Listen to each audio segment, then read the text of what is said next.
मूर्तिमताक्षरेण सार्धं स्थितं मोक्तगणावृतं च श्रीस्वामिनारायणमानमामि। लोकाभिरामं रणरङ्गधीरम् राजीवनेत्रम् रघुवंशनाथम् कारुण्यरूपम् करुणाकरं तं श्रीरामचन्द्रं शरणं प्रपद्ये। मनोजवं मारुततुल्यवेगम्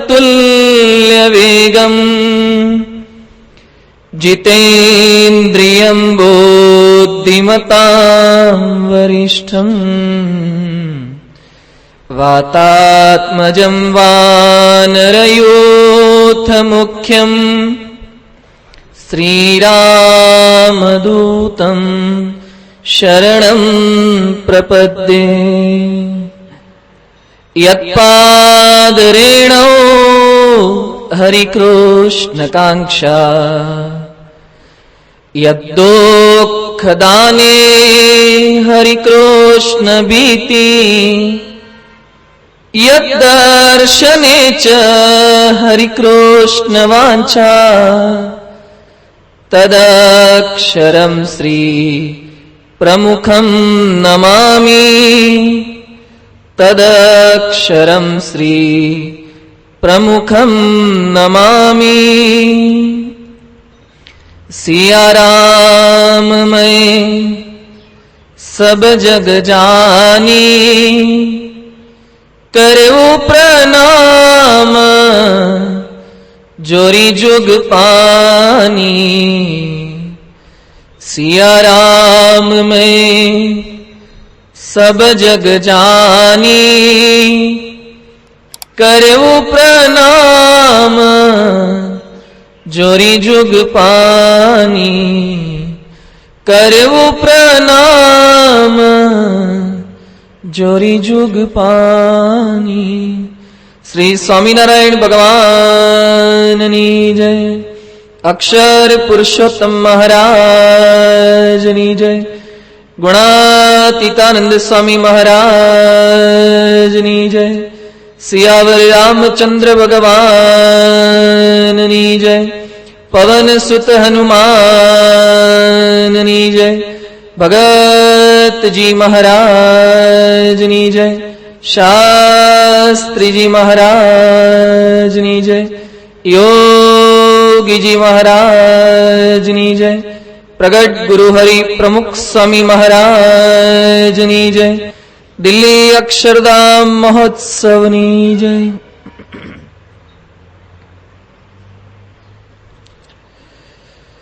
श्रावण मासना प्रथम दिवसथी समग्र श्रावण मास पर्यंत चालनारी आ रामचरित मानस कथानो शुभारंभ આપણે ગઈકાલે કર્યો હતો। ભારત વર્ષ કેવો ભવ્ય હતો, ભારત વર્ષ કેવો ધનપતિ હતો। શસ્ત્ર અને શાસ્ત્રની અંદર એની કેટલીક વાતોને આપણા ઇતિહાસને આપણા સ્મરણ લેખની અંદર કંઈક પુનર્જીવિત કરવાનો પ્રયાસ થોડો ઘણો આપણે કર્યો। ભારત વર્ષની એ સમયે ભવ્યતા હતી। સમગ્ર વિશ્વના સારા સારા માણસો એ ભારત તરફ સહેજે આકર્ષાતા હતા। એમાં પણ ભારતની અંતિમ વિશેષતા સંસ્કૃતિને ટકાવ રાખનારું પરિબળ સંત, મંદિર અને શાસ્ત્ર, તે પૈકી શાસ્ત્રની વાતો આપણે કરતા હતા। ભારત વર્ષની પાસે એવા અનંત શાસ્ત્રો છે। આપણા ગ્રંથો લખે છે અનંત શાસ્ત્રમ બહુલાશ્ચ વિદ્યા અલ્પશ્ચ કાલો બહુ વિઘ્નતા ચ। અનંત શાસ્ત્રો છે, બહુલાશ્ચ વિદ્યા, કેટલી બધી વિદ્યા પણ છે। આજે આપણે વિદ્યાર્થી એન્જિનિયરિંગમાં જાય એક બ્રાન્ચમાંથી, એક ફેકલ્ટીમાંથી 4 વર્ષે આપણે એક શાખામાં સ્નાતક કે અનુસ્નાતક થઈને બહાર નીકળીએ છીએ. પરંતુ શું આ ભારતમાં એક જ શાખા છે? ઘણી બધી શાખા છે. અનંત શાસ્ત્રમ બહુલાશ્ચ વિદ્યા, ઘણી વિદ્યા છે પણ અલ્પશ્ચ કાલો, કાળ બહુ અલ્પ છે. તરત કમાવાની તૈયારી, તરત કમાવાની વૃત્તિ. 4 વર્ષ છોકરાને એન્જિનિયરિંગમાં મૂકશું, પછી ક્યારે કમાય એના કરતા પીટીસીમાં મૂકી દો. 2-2.5 વર્ષમાં કઈ વિદ્યા સહાયક તો થઈ જાય. કંઈક વિશેષ સરળતાથી ટૂંકા સમયમાં માણસની કમાવાની વૃત્તિ, એટલે ખરા અર્થમાં વિદ્યાની પ્રાપ્તિ યથાર્થ જોઈએ એવી એ કરી શકતો નથી. પરંતુ ભારત પાસે તેવા અણમોલ શાસ્ત્રો હતા, એના તરફ લોકો કેવા આકર્ષાયેલા હતા.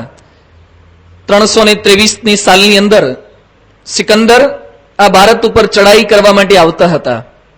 સિકંદરે 32 વર્ષની ઉંમરે તો વિશ્વનો ઘણો ખરો હિસ્સો એ પોતે પ્રાપ્ત કરી લીધો હતો, હાંસલ કરી લીધો હતો. એ સિકંદર જ્યારે ભારત તરફ પ્રયાણ કરવાના હતા એ વખતે સિકંદરના ગ્રીસ ગુરુ હતા, ગ્રીસ દેશના ગુરુ. એને જાણ થઈ કે સિકંદર એ ભારત ઉપર ચડાઈ કરવાનો છે, ભારતને સર કરવા માટે જઈ રહ્યો છે. એ વખતે એને પોતે બોલાવે છે, સિકંદર मैंने जाना है कि आप हिंदुस्तान जा रहे हो. तो हिंदुस्तान ने सर करवा માટે જઈ રહ્યો છે. हाँ गुरुजी, अब हिंदुस्तान की बारी है. मैं देखता हूं हिंदुस्तान में हमारा सामना कर सके ऐसा कौन मां का पूत पैदा हुआ है. सिकंदर खूब ताकतથી, शौर्यથી, બધી अस्मिताથી વાતો કરી રહ્યો છે. अच्छा है शिष्य, आप जा रहे हो तो हमारे लिए कुछ लेकर आना. बोलिए गुरुजी, हिंदुस्तान से क्या ले आना है आपके लिए? ढाका की मलमल ले आऊं, पाटन के पटोले ले आऊं, क्या ले आऊं आपके लिए? बोलिए.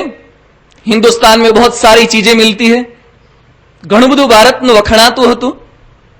એટલે સિકંદરે પોતાના ગુરુને કહે છે ક્યાં લે આના હે. એ વખતે આજથી હજારો વર્ષો પહેલા સિકંદરના ગુરુએ પણ ભારતનું સાચું વસ્તુ શું છે, ભારતમાંથી લઈ જવા જેવું શું છે એ જાણતા હતા. એટલે સિકંદરના ગુરુએ સિકંદરને કહે છે હમારે લીએ 3 ચીजें આપ લેકર આના. કોઈક વ્યક્તિ આપણા ઘરમાંથી અમેરિકા કે અમદાવાદ જેવા શહેરમાં જતો હોય તો પણ કંઈક મંગાવીએ, તો આ તો ભારતમાં જતા હતા એટલે કંઈક મંગાવે છે. સિકંદરને આશ્ચર્ય થયું કે મારા ગુરુ તો અનાસક્ત છે, કંઈ વિષય કરીને બંધાતા નથી, અને એમાં પાછી 3 વસ્તુ મંગાવે છે. બોલીએ ગુરુજી, कौन सी 3 चीजें लानी है? એ વખતે સિકંદરના ગુરુ જણાવતા કહે છે, પહેલી, तुम हिंदुस्तान में से हमारे लिए रुद्राक्ष की माला ले आना. पहली, एक रुद्राक्ष की माला ले आना. दूसरी, हिंदुस्तान के सबसे अच्छे किसी संत की तुम सलाह ले आना, उसकी सीख हमारे लिए शिक्षा ले आना. तुम सुनकर आना, फिर बाद में हमें सुनाना. और तीसरी बात, हमने सुना है हिंदुस्तान तो शास्त्रों से भरा हुआ एक देश है, वहां बहुत सारे ग्रंथ है, किताबें हैं. तुम हमारे लिए अच्छा सा एक ग्रंथ लेकर आना. સિકંદરનો ગુરુ પણ ભારત દેશથી કેટલો મોહિત થયો હશે, ભારત વર્ષની અસ્મિતાથી કેટલો પરિચિત થયો હશે, એનો મહિમા સમજાયો હશે કે ભારતમાંથી લાવવા જેવી વસ્તુ આ છે. એને મહિમા સમજાયો તો કે ભારતમાં ખરીદવા જેવા તો શાસ્ત્રો છે. રુદ્રાક્ષની માળા, 3 વસ્તુમાં કંઈ ખાવા પીવાનું આવે છે? આપણે મોટે ભાગે મંગાવીએ, શું મંગાવીએ છીએ? કંઈક કાં તો ખાવાનું મંગાવે, કંઈક પીવાનું મંગાવે, અથવા કપડાં મંગાવે, જોડા મંગાવે, વિડીયો મંગાવે, કેમેરા મંગાવે. કંઈકનું કંઈક દેહ લક્ષી જ આપણી માંગણી હોય છે, અને આપણે કીધું એ ના લાવે પાછો કુરાજી. એટલે છેવટે કંઈકનું કંઈક યાત્રામાં કહેવાય, મા બાપ તો કાશી બાજુ, હરિદ્વાર બાજુ ત્યાંથી ભૂલી ગયા, છેવટે અમદાવાદમાંથી લઈને આવવું જ પડે છે. મોટે ભાગે બધા એમ જ કરતા હોય છે, આ ત્યાંથી ક્યાં વજન ઉચકીને લાવવું, એટલે છેવટે અમદાવાદમાં બધું મળે, અને કઈ દે હરિદ્વારમાંથી લાયા છે તારા માટે રમકડા, ક્યાંથી ઉચકીને લાવવા, એટલે અમદાવાદમાંથી ખરીદી કરી લે. પણ આવી લૌકિક માગણીઓ, ક્ષુલ્લક માગણીઓ આપણા બધાની હોય છે. પણ સિકંદરના ગુરુ કંઈક આવી અધ્યાત્મને પરિપુષ્ટ કરે એવી માગણી પોતાના શિષ્ય પાસે કરે છે. વર્ષો પહેલા શાસ્ત્રનો પ્રભાવ હતો, એ જ પ્રભાવ આજે 21મી સદીમાં જ્યારે ભારત ગતિ કરી રહ્યું છે, સમગ્ર વિશ્વ, એ વખતે પણ ભારતના શાસ્ત્રોનો છે. થોડાક સમય પહેલા ગુજરાત સમાચારમાં એક લેખ આવ્યો તો ડોક્ટર ક્રિસ્ટોફર ચેપલ, અમેરિકાના વતની છે, લોસ એન્જલસની અંદર પોતે રહે છે. લોયલો મેરી કાઉન્ટ યુનિવર્સિટી છે, યુનિવર્સિટીના વાઇસ ચાન્સલર છે. કેટલી મોટી એની પદવી છે, ખૂબ જ સારું સ્થાન પોતે શોભાવી રહ્યા છે. અને હાર્વર્ડ યુનિવર્સિટીમાં રિલિજિયસ જે ડિપાર્ટમેન્ટ હોય ધર્મ વિભાગ, એ ધર્મ વિભાગના પોતે એક સભ્ય છે. ગુજરાત સમાચાર સાથેની મુલાકાત થઈ, એનો ઇન્ટરવ્યુ થયો. એ વખતે પોતે જણાવતા કહે છે કે ભારત જેવી ભૂમિની સંસ્કૃતિ 5000 વર્ષ જૂની છે, જ્યારે અમારી સંસ્કૃતિ તો માંડ 200 વર્ષ જૂની છે. આ માણસ હજી 5000 સુધી પહોંચ્યો છે. આપણી સંસ્કૃતિ તો લાખો વર્ષ પુરાણી છે, પણ છતાં પણ એને ભાવ થયો. એ કહે છે અમારું અમેરિકાની સંસ્કૃતિ તો માંડ 200-250 વર્ષ જ જૂની છે, તમારી સંસ્કૃતિ સૌથી વિશેષ જૂની છે. કોઈ હિસાબે અમેરિકા અને ભારતની સંસ્કૃતિની સરખામણી ન થઈ શકે. આ માણસે ત્યાર પછી હિન્દુ ધર્મનો સ્વીકાર કર્યો. એણે ઉપનિષદ, મહાભારત, રામાયણ આ બધા ધર્મગ્રંથોનો ઊંડો અભ્યાસ કર્યો. ક્રિશ્ચિયાનિટીનો ત્યાગ કરી દીધો, પોતે શાકાહારી બની ગયો. અત્યારે યોગ વશિષ્ઠ રામાયણ ઉપર પોતે પીએચડી કરી રહ્યા છે. એક ખ્રિસ્તી માણસ, એક યુનિવર્સિટીનો વડો, એક ધર્મ વિભાગનો આગળ પડતો સભ્ય, એ ભારતના શાસ્ત્રોનું કંઈક પઠન આખા વિશ્વમાંથી જો સાચા હૃદય તટસ્થપણે સહેજ પણ પૂર્વગ્રહ વગર ભારતના શાસ્ત્રોનો અભ્યાસ કરવામાં આવે, પરિવર્તન થાય જ. એ ભારતના શાસ્ત્રના એક એક શબ્દમાં તાકાત છે. એ માણસનું પરિવર્તન થયું. એની પત્ની મૌરીન છે, એ પણ પેલો પોશાક ત્યાગ કરીને ભારતીય સાડી પહેરે છે. એના ઘરમાં કોઈ મહેમાન આવે તો એને ચિકન કે આ બધું બીજું બધું નહીં ખવડાવવાનું, એને ભારતીય ખાણી જ એ જમાડવાની, એને ભારતીય ડ્રિંક્સ એ જ પીવડાવવાના. પરદેશી માણસનું પણ પરિવર્તન કરી શકે એવા શાસ્ત્રો, એવા ગ્રંથો એ ભારત વર્ષ પાસે મોજૂદ છે. પરંતુ નાની પાલખીવાલા પોતે જણાવે છે we are like A donkey. નાની પાલખીવાલા આપણને ગધેડા કહે છે, હું નથી કહેતો. નાની પાલખીવાલા પોતે બોલ્યા છે. એક સમયના વિદ્વાન ધારાશાસ્ત્રી, અત્યારે તો ધામમાં સીધાવી ચૂક્યા છે. We are like A donkey, the donkey doesn't know what it carries. આપણે ગધેડા જેવા છીએ. શા માટે ગધેડા જેવા? ગધેડાની ઉપર શું મૂક્યું છે એને ખબર હોતી નથી, બસ ખેંચ્યા કરવાનું ખરું. યથા ગર્દભો ચંદન ભારવાહી ભારસ્ય વેત્તા નતુ ચંદનસ્ય. ગધેડાની પીઠ ઉપર માટીની ગુણ મૂકો કે ચંદનનું લાકડું મૂકો, એને કઈ મતલબ, કઈ ફરક પડતો નથી. કંઈક વજન આવ્યું એટલે ચાલવાનું. મારી પીઠ ઉપર કંઈક વજન છે, એને ચંદનનો મહિમા નથી, એને અજ્ઞાન છે, એને યથાર્થ મહિમા નથી. એમ આપણી પાસે ઇતિહાસ છે, હા અમારી પાસે કંઈક છે, બહુ ભવ્ય છે, પણ શું છે એ જાણવા માટે આપણે ઊંડા ઉતરતા નથી, એનો મહિમા સમજાતો નથી. એટલે પરિસ્થિતિ કેવી છે? ગર્દભ પૂર્વ દેશીય રેબતે પશ્ચિમહી સુરૈહી. સંસ્કૃતમાં લખ્યું છે કે ગધેડો પૂર્વ દેશનો છે પણ ભૂકે છે પશ્ચિમનું. આજે આપણે બધા છીએ પૂર્વ દેશના. ગર્દભ પૂર્વ દેશીય, આપણે બધા જ પૂર્વ દેશના છીએ, પણ ભૂકીએ છે કઈ બાજુ? પશ્ચિમહી સુરૈહી, પશ્ચિમના જ સુરમાં જ ભૂકવાનું. ભારતનું સંગીત એ બધું મરી પરવાર વાયું, ઘણું બધું થોડું ઘણું ચાલે છે, પણ pop music, rock and music, એ નવા નવા મ્યુઝિકના રવાડે ચડવાનું. જે પશ્ચિમના સુરો એ આપણને વિશેષ ગમતા થયા. આપણી ભારતની ખાણી સારી જ છે, કે એનાથી પોષણ ઓછું થાય છે એવું નથી, છતાં પણ મેકડોનાલ્ડ સ્ટોર અમેરિકામાંથી અહીંયા અમદાવાદમાં, વડોદરામાં બધે થવા લાગ્યા. એ ભારતીય સંસ્કૃતિની ખાણી ન હોય. એ ધીમે ધીમે પશ્ચિમઈ સુરૈહી, એ સૂર્ય આપણે બધા થતા ગયા. પરદેશી ભાષા આપણને ગમવા લાગી.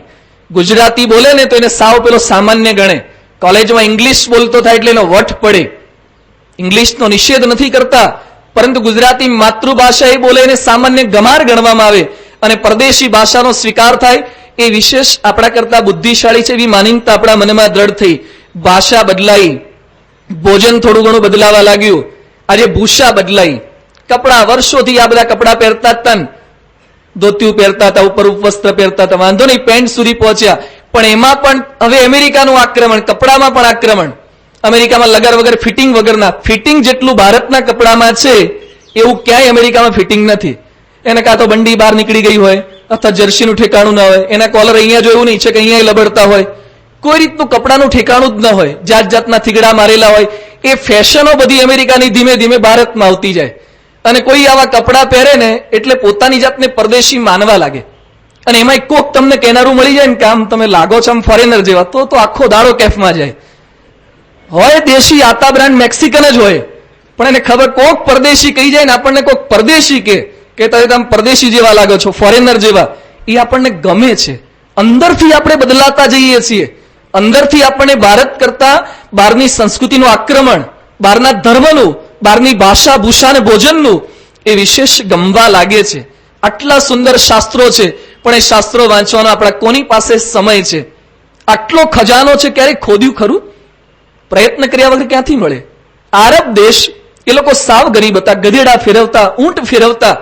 પણ જયારે પેલા ઉપગ્રહ દ્વારા ખબર પડી, બહારના માણસોએ સંશોધન કરીને આપ્યું કે તમે લોકો જે ભિખારીની જેમ ફરો છો, પણ તમારી નીચે થોડું ખોદકામ કરો. ત્યાં નીચે જ બધા પાતાળની અંદર બધા તેલના ટાંકા છે, કુવા છે, ખનિજ તત્વો છે. ખોદકામ કર્યું. અત્યારે સિંગાપોરના અરબ કન્ટ્રીઝ ને બધાની હાલત કેટલી સુધરી ગઈ, સારામાં સારા દેશો થઈ ગયા. એ જ ગરીબ હતા, થોડું ખોદકામ થયું તો પોતાની પાસે જ ખજાનો હતો. એમ ખજાનો આપણી પાસે છે, શાસ્ત્રરૂપી ખજાનો, પરંતુ એના માટે ખોદકામ કરવું પડે. આટલા રામાયણ, મહાભારત, ઉપનિષદ જેવા ધર્મગ્રંથો, પરંતુ આપણને દિવ્ય ભાસ્કર, ગુજરાત કે સંદેશમાંથી વિશેષ સમય મળતો નથી. એમાંથી સમય મળે તો આ વંચાય ને. ઘણા તો છાપામાં શ્રેયાંશ શાંતિલાલ શાહ કે ફાલ્ગુન ચીમનભાઈ થી શરૂ કરીને છેલ્લે બેસણા ઉઠમણા સુધી વાંચ જ કરશે. એટલે ભાઈ તારે શું લેવા દેવા? એટલે બેસણા, અમે ગઈ સાલ જુનાગઢ ગયા હતા, તો જુનાગઢમાં આપણા મંદિરમાં જ એક કાકા પૂજારી તરીકે સેવા કરે છે, બહુ ગરડા છે. છાપવું જોઈએ. પછી મેં એને પૂછ્યું શું જોવો છો? જયારે આપણે જોઈએ ને તારે બેસણા ઉઠમણાનું લિસ્ટ ખોલીને બેઠા હોય. મેં કીધું આ શું જોવો છો? પણ કોક વાર જોવાનું હોય. એ કે સ્વામી હું બ્રાહ્મણ છું, અને બ્રાહ્મણ જ્ઞાતિમાં પણ અમારો એકાદો માણસ ઓછો થાય ની જાણ મને હોવી જ જોઈએ. અલ્લા તારી બ્રાહ્મણ જ્ઞાતિ કેવડી મોટી, એમાં એકાદો ઓછો થયો કોણ ગણે છે? ના કે કોક હગુવાલું મરી ગયું અને પછી આપણે ના જઈએ તો આમંત્રણ આવશે, હવે કાળા અક્ષરમાં ટપાલ આવશે, કેવડાવશે, પણ ના, એની પણ સતત ચિંતા. જોઈએ છે મકાન વેચવાનું, પોતાને 2 મકાન હોય તો એ લિસ્ટ જોશે. પરણાવાની છે, મુહૂર્તિયો, પોતે 60 વર્ષનો હોય તો યોગ્ય મુહૂર્તિયો જોઈએ છે, લાયકા તો પોતે વાંચે. એટલે તારે શું વાંચવાની જરૂર? બોલો મુહૂર્તિયો જોઈએ છે, 60 વર્ષના થયા પછી મુહૂર્તિયાનું ક્વોલિફિકેશન આપણે શું જોવાનું? પણ છતાં પણ જાત જાતનું આવું બધું વાંચ્યા કરશે, એમાં સમય બગાડ્યા કરશે, પરંતુ આપણા શાસ્ત્ર તરફ વળવાનું આપણને આકર્ષણ થતું નથી. હમણાં પણ પાછા પશ્ચિમના પુસ્તકો એવા બધા આવ્યા છે, હેરી પોટર. આમાંથી કદાચ કોઈ નામ સાંભળ્યું હોય, મહેસાણામાં એટલી વંચાતી નહીં હોય, પણ અત્યારે સમગ્ર વિશ્વમાં આ પુસ્તકે જે ગેલું જગાડ્યું છે, 6ઠ્ઠા ભાગ સુધી જેસિકા રોલિંગે આ પુસ્તક લખ્યા છે. કેવળ પોતાના છોકરાઓને કંઈક આશ્વાસન મળે. સાવ ગરીબ બાઈ હોટલમાં કોફી પીવા જતી, અને પછી છોકરાઓને વાર્તા કહેવાની થાય. એમાંથી ધીમે ધીમે વાર્તા કહેવાની શરૂઆત કરી, અને પછી એક પબ્લિશરને આપી. પહેલા પબ્લિશરે તો હળદૂત કરી નાખી, બીજાએ સ્વીકાર કર્યો. એમાંથી કાલ્પનિક વાર્તાઓ બધી ભૂતની, જાત જાતના સ્ટેશનો બતાવે છે, કાર્ટૂન્સ બતાવે છે, એના જુદા જુદા પાત્રો છે. એક પુસ્તક લખાયું, કરોડો રૂપિયાએ બાઈ કમાઈ, આકર્ષણ જાગ્યું, લાભ વધે એમ લોભ વધે. અને બીજું પુસ્તક લખ્યું. આજે 6 પુસ્તક સુધી એને લખાણ કર્યા કર્યું. શું લખાણ છે? જીવન પરિવર્તનની પ્રેરણા આપે એવો એક શબ્દ નથી, અંતરનું પરિવર્તન કરે એવું એક વાક્ય નથી. છતાં પણ માણસો બાબાથી માંડીને બુઢા સુધી બધા પુસ્તક પાછળ ગેલા બને છે. અમેરિકામાં પુસ્તક બહાર પડવાનું હોય એના પહેલા રાત્રે 1000, 5,000 છોકરાઓ લાઈન લગાવીને બેસે. ભારતની અંદર પણ એની કરોડો કોપીઓ વેચાઈ ગઈ. હવે એની ફિલ્મ પણ બહાર પડી ગઈ છે, એના ટી શર્ટ છે, એના લોકેટ છે, એ બધું પણ બહાર પડી ગયું છે. હવે ફિલ્મના પૈસા આવશે, એના આધારે આ જેસિકા રોલિંગ ઇંગ્લેન્ડની રાણી કરતા વધારે ધનવાન બની જશે. આખા વિશ્વની સૌથી ધનવાન લેખિકા આ જેકે રોલિંગ બની ગઈ એક પુસ્તકના આધારે. અને એનું પણ આકર્ષણ પાછું ગુજરાતમાં પણ બધાને થાય કે વાંચવા જેવું આ છે, હેરી પોટર. વાંચો, પણ સાથે સાથે આપણું પહેલા અતિશય પાકું હોવું જોઈએ. આપણે જે કુળની અંદર જન્મ્યા છીએ, આપણે જે હિન્દુ થયા છીએ, હિન્દુની વ્યાખ્યા શું? ઘણીવાર આપણે કેપથી બોલતા હોઈએ છીએ, ગર્વ સે કહો હમ હિન્દુ હે. ગર્વ સે કહો હમ હિન્દુ એટલે શું? હિન્દુની વ્યાખ્યા શું? સંઘમાં પાવાગઢ કે અંબાજી ચાલતો જાય એટલે હિન્દુ થઈ ગયો? માથે પેલી ગુલાબી કલરની પટ્ટીઓ લગાવી દે એટલે હિન્દુ થઈ ગયો? અયોધ્યાની અંદર આતંકવાદી હુમલો થયો પછી 1-2 બસ ગુજરાતમાં બાળી નાખે એટલે હિન્દુ થઈ ગયો? સચિવાલયની બારીઓના કાચ ફોડી નાખે એટલે હિન્દુ થઈ ગયો? હિન્દુની વ્યાખ્યા શું? આપણા શાસ્ત્રોમાં હિન્દુની વ્યાખ્યા લખી છે, હિંસયા દુએતે યસ્ય સદાચરણ તત્પર વેદ ગો પ્રતિમા સેવી સ હિન્દુ મુક્ષદભાગ. લક્ષણ સાંભળજો, હિન્દુ કોને કહે છે? હિંસયા દુએતે યસ્ય, જે હિંસા કરવાથી ગભરાય, ક્યારે હિંસા ન કરે.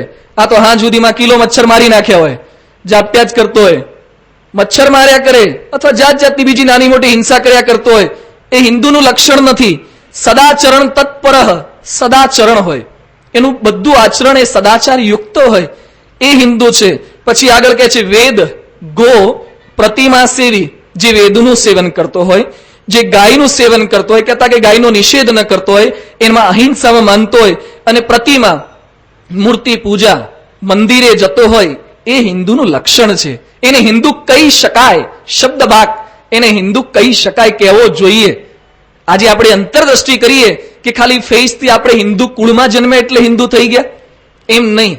આપણામાં ડોક્ટરના જ ઘરે છોકરો જન્મે એટલે ડોક્ટર ન થઈ જાય, એને કંઈક પ્રાપ્ત કરવું પડે છે, ડિગ્રી હાંસલ કરવી પડે છે.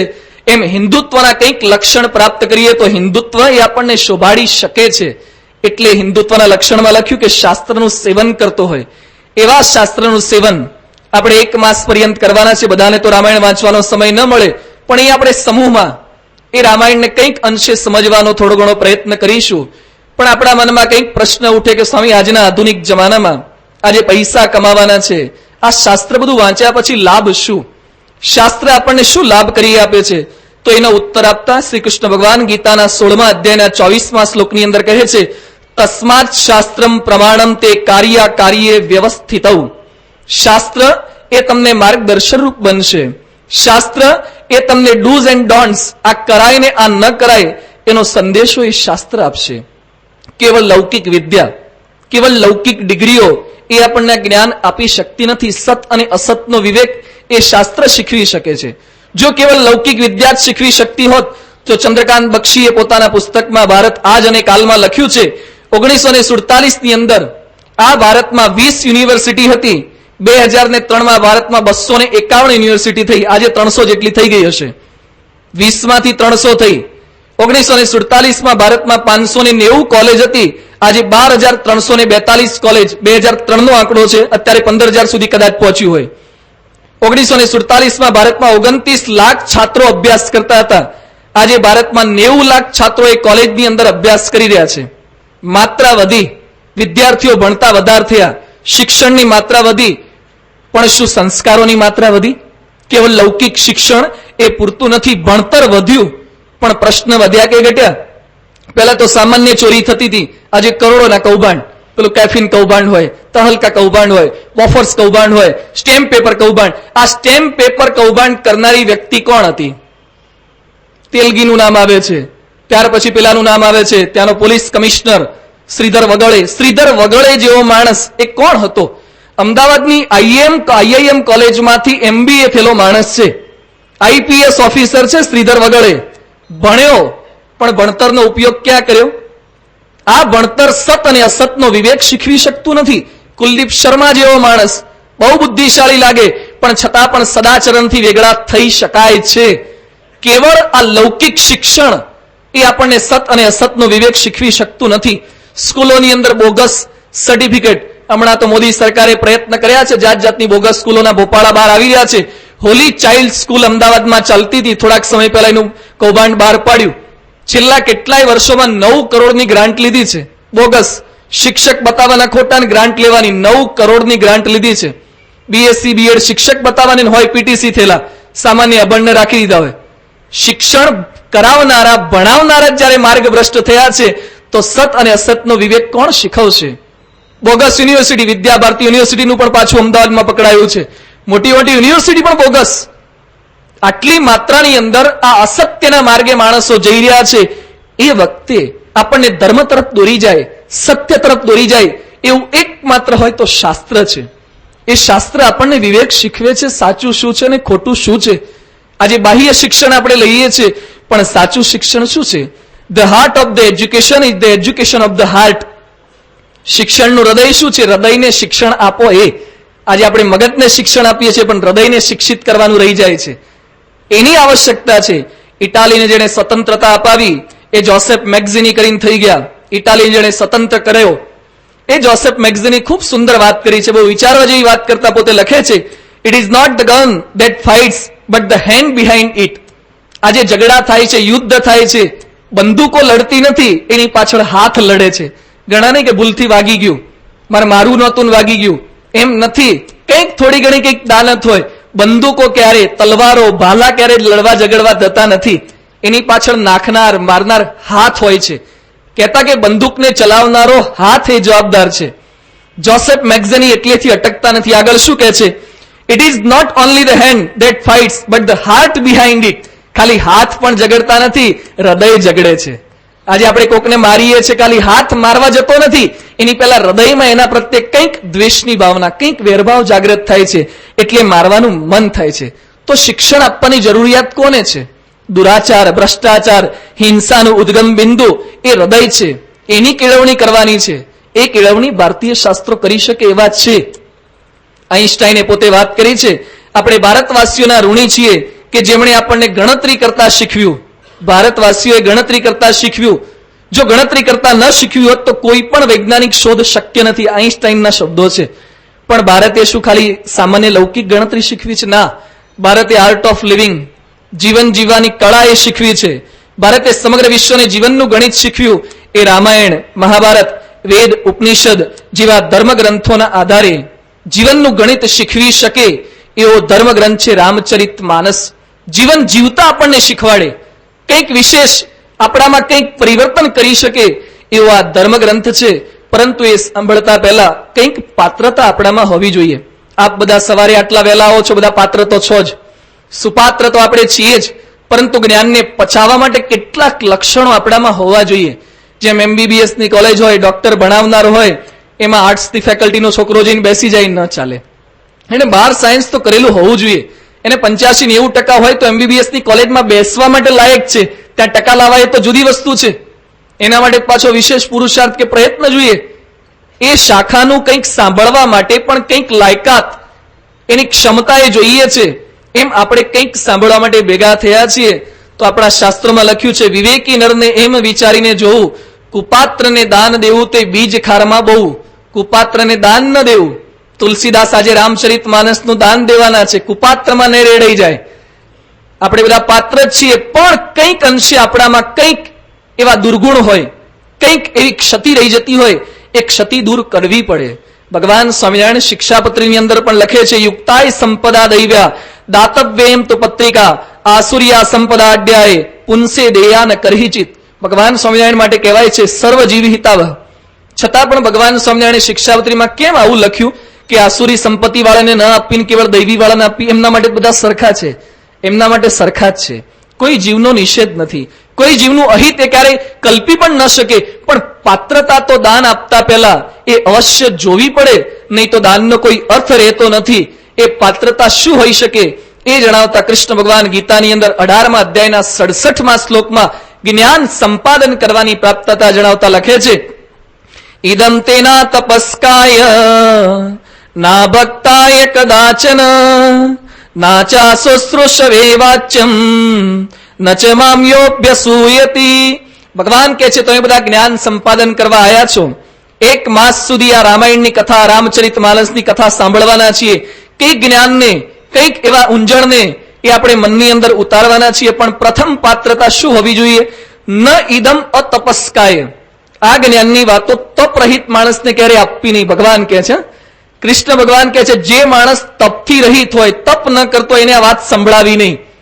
હવે તપ ન કરતો એટલે એક ટાણા કરતા હોય એને જ રામાયણની પારાયણમાં આવવાનું. કેટલા આવે કાલથી? જે એક ટાણા કરતા હોય, જે એક ટાઈમ જ જમતા હોય, અથવા પાકા એક ટાણા કરતા હોય, શનિવાર કરતા હોય, આવું કંઈક આપણે નિયમ લખી દઈએ મંદિરની બહાર, તો હું નથી જાણતો કે સંખ્યા આટલી રહે, બહુ ભારે થઈ જાય. તો શું ભગવાન કેવળ આ તપની વાત કરી રહ્યા છે? તપ એટલે દેહ દમન અને મનનું શમન. દેહ દમન કેવળ વિષય ભોગની અંદર જે માણસો રાચે છે, ઇટ ડ્રિંક એન્ડ મેરી, ખાઓ પીઓ અને જલસા કરો. ભસ્મીભૂતસ્ય દેહસ્ય પુનરાગમનમ કુતઃ. મરી ગયા પછી કોણ જોવા જાય છે? આવી જેની માનીનતા છે, જે આવું માને છે, એવા માણસો આગળ આ જ્ઞાન વાર્તા ક્યારેય ન કરવી. જે કેવળ વ્યવહારમાં રત છે અને જ્ઞાન પ્રાપ્તિની ઝંખના કરે છે, ઘણા કે ઘેર ટીવી પર ચેનલ પર બતાવે તો જોઈએ, બાકી ત્યાં અવાય નહીં. વ્યવહારમાં રત માણસો હોય એ માણસોને જ્ઞાન ન આપવું. વસોના વાઘજીભાઈ સંકલ્પ કરે કે સ્વામી જ્ઞાન મને આપો, પણ દુકાનની જવાબદારી એ છોડી ન શકે અને પછી પોતાના દીકરા જેવું ટાઢું કરવાની વાત કરે, એ કઈ રીતે શક્ય બને? એટલે દેહને આપણે મૂકવો પડે.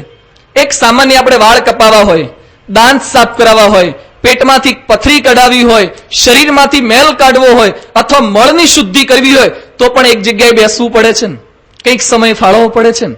વાળ કપાવવા માટે, આંખ સાફ કરવા માટે, દાંત સાફ કરવા માટે પણ દેહને સ્થિર બનાવવું પડે છે. તો મનનો કચરો કાઢવાનો છે, એ તો એના કરતા પણ ભારે છે સર્જરી.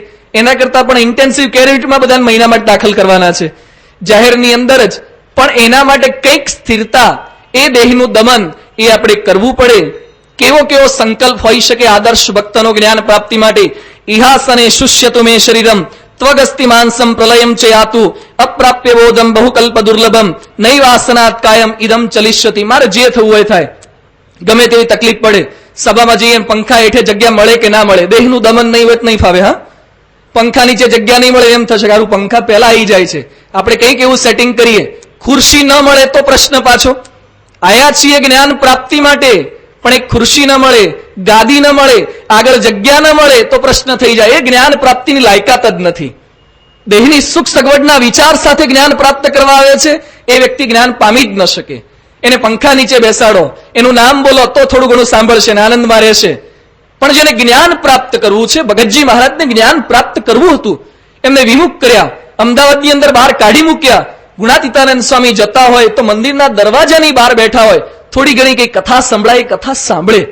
સચ્ચિદાનંદ સ્વામી, એને જ્ઞાન પ્રાપ્ત કરવું હતું તો કેટલી દ્રઢતા, એ કે છે મારા હાથ પગ કાપી નાખે, હાથ પગ કાપી નાખે, અપમાન કરીને કાઢે નહીં, હાથ પગ કાપી નાખે તો મંદિરની બહાર એઠવાડની કુંડી પાસે બેઠો બેઠો એઠવાડ જમીન રહીશ, પણ આ જ્ઞાન વાર્તા સાંભળીશ.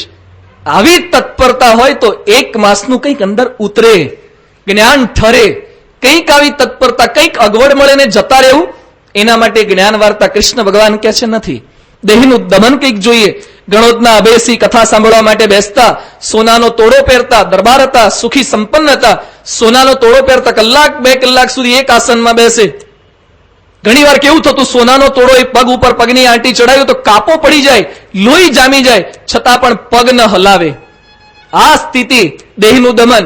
આ તો કલાકની કથામાં 2 વાર ઉભા થઈને પાછા આવે અને ઘડીએ ઘડીએ જોયા કરે સમય સામે ક્યારે પૂરી થવાની છે. ઘણા તો આયા નથી ને ઘડિયાળ સામે જોયું જ નથી. પહેલેથી ઘણા ભેગી જ રાખતા હોય કે સ્વામીની ઘડિયાળ બહુ પાછળ લાગે છે, એટલે પાછળ નથી, તમારી ને મારી ટાઈમ જ છે. પણ તોય એને દેહનું દમન, એ થોડીક વાર વધારે બેસવું પડે, એ શક્ય બનતું નથી. એટલે દેહનું દમન સાથે સાથે મનનું શમન. કેવળ દેહનું દમન પણ પૂરતું નથી, મનનું શમન, મનને પણ એકાગ્ર કરવાનું છે. શિક્ષાપત્રીની અંદર ભગવાન સ્વામિનારાયણ પણ આવી આવશ્યકતા જણાવતા લખે છે, એકાગ્રેણેવ મનસા પત્રી લેખ સહેતુકઃ. એકાગ્ર મન કર્યા પછી આ પત્રી લખવાનો હેતુ તમે વિચાર કરો. મન એકાગ્ર કરવું પડે. અર્જુનને દ્રૌપદી સ્વયંવરની અંદર ગયો તો કેટલું એકાગ્ર થવું પડ્યું, મત્સ્ય વેદ કરવાનો હતો. એક સ્ત્રી માટે જો એકાગ્રતા મેળવવી પડતી હોય, એક નારીને રાજી કરવા જો એકાગ્ર થવું પડે, તો નારાયણને રાજી કરવા એકાગ્ર ન થવું પડે? કંઈક પ્રાપ્તિ કરવી હોય, એને હૃદયમાં પધરાવા હોય. દ્રૌપદીને ખાલી ઘરમાં લાવી હતી તો એકાગ્ર થવું પડ્યું, તો આમને તો હૃદયમાં પધરાવાના છે. તો એમને એકાગ્ર થયા વગર એ જ્ઞાન વાર્તા હૃદયમાં ક્યારેય ઠરી ન શકે. લોધિકાના અભેસી, પેલા ગણોતના અભેસી હતા, લોધિકાના અભેસી ઘરના સંકલ્પ કથામાં બેઠા બેઠા કંઈક કર્યા કરે. ગુણાતીતાનંદ સ્વામી પોતે બોલ્યા કે દરબાર, અહીંયા બેઠા બેઠા ઘરનું કામ પણ નહીં થાય અને અહીંનું તો બગડશે જ. એટલે કથામાં બેઠા પછી મનના સંકલ્પ છોડી દેવા. આજે કથામાં આપણે આવીએ છીએ તો આપણામાં કેવી શિસ્ત છે, આપણે ચપ્પલ કે બૂટ કે સ્લીપર દૂર મૂકીને આવીએ છીએ. એ પોટલું જેમ આપણે બહાર ઉતારીને આવીએ છીએ, એમ સંસાર વ્યવહારની ઉપાધિનું પોટલું પણ મૂકીને આવવું. અહંકારનું પોટલું, મનના પ્રશ્નોનું પોટલું. ઘણા તો બેઠા બેઠા ઓફિસના આયોજન અહીંયા કરી લે છે. એ કે 9 વાગે છૂટશું, 8:30, પછી પેલા કોને મળવા જઈશ, આયોજનો અહીંથી કરે. ના, સ્વામી કહે છે મનને બ્લેન્ક કરી નાખો, કોરી સ્લેટ કરી નાખો. પ્રથમ તો સર્વે સંકલ્પ પડ્યા મૂકીને પછી કથા વાર્તા સાંભળવા માટે બેસવું. ધંધાના આયોજન અહીંયા ના કરવા. જેટલી ઊંચાઈ પર જવું હશે એટલું મનને સ્થિર કરવું જ પડશે. ચંદ્ર પર માણસો, એસ્ટ્રોનોટ બધા જતા હોય છે, તો એ બધાનું ઇન્ટરવ્યુ લેવામાં આવે. તો ઇન્ટરવ્યુ લેનાર બેઠા હોય, ઓફિસની અંદર બધા માણસો આવતા હોય અને પેલાને પ્રશ્ન પૂછે કે તમે ઓફિસ સુધી આવ્યા ત્યાં સુધી તમારા મનમાં કયા વિચાર આવતા હતા? પેલો કે આજ નાસ્તામાં શું હશે એનો વિચાર આવતો હતો, અથવા મારી પત્નીનો મોબાઈલ ફોન આવ્યો તો એને જવાબ આપવાનો બાકી છે એનો વિચાર આવતો હતો. આ વિચાર આવે cancel, you are not able for the moon. તો એ ચંદ્ર માટે લાયક નથી. અલા ઢાંકડા હાંડવાના વિચાર કરવાનો, એ ચંદ્ર પર ચડવું છે તારે? ઢોકળાના વિચાર કરે, નાસ્તાના વિચાર કરે, મારી પત્નીના વિચાર કરે. એ ચંદ્ર પર ગતિ ના કરી શકે. ચંદ્ર પર ગતિ કરવા માટે તો છેલ્લી વ્યક્તિ આવીને પૂછ્યું તમને શેના વિચાર આવતા હતા? કેવળ ચંદ્ર. ચંદ્ર પર કેમ જઈ શકાય, મારી લાયકાત હું કેમ પ્રાપ્ત કરી શકું, સતત એના જ વિચાર. એ માણસ ચંદ્ર પર જઈ શકે. તો આપણે તો ચંદ્ર કરતા પણ અધિક અક્ષરધામમાં જવાનું છે, એ તો એના કરતા પણ દૂર છે. તો એનો જ સતત વિચાર, એનો જ આલોચ હોય, એનું જ મનન હોય, નિધિ ધ્યાસન હોય તો કઈ જ્ઞાન વાર્તા ઠરી શકે. એટલે પ્રથમ આવશ્યકતા શ્રી કૃષ્ણ ભગવાન જણાવે છે દેહનું દમન, બીજું છે મનનું શમન.